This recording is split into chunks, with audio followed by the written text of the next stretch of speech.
हे बघा, वेळ खूप झाला आहे.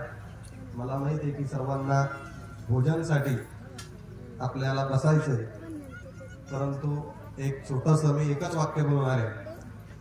कारण या ठिकाणी राम जरी लहान असला परंतु आपल्याला महाभारतामध्ये माहिती आहे की तो कृष्ण आहे आणि मी बलराम. कारण सगळे विचार त्याचे असतात, आपण त्याला फक्त होकार द्यायचा आहे. एवढंच काम त्या ठिकाणी मी केलंय.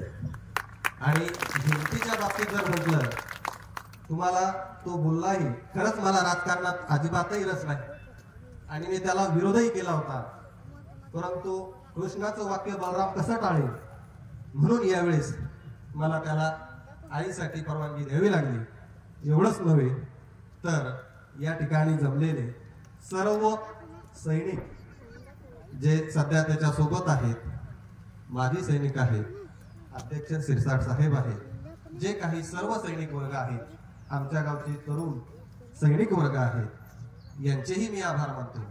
आणि सर्व सामाजिक, राजकीय, शैक्षणिक आणि आपले शेतकरी बांधव हे सर्व या ठिकाणी या कार्यक्रमासाठी उपस्थित राहिले, त्यांचंही मी मनापासून आभार मानतो. आणि सर्व गावकऱ्यांचं एकदा परत मी सर्वांचा आभार मानतो. आणि या ठिकाणी यानंतर आता आपले सर सूचना सांगतील असे मी त्यांना विनंती करतो.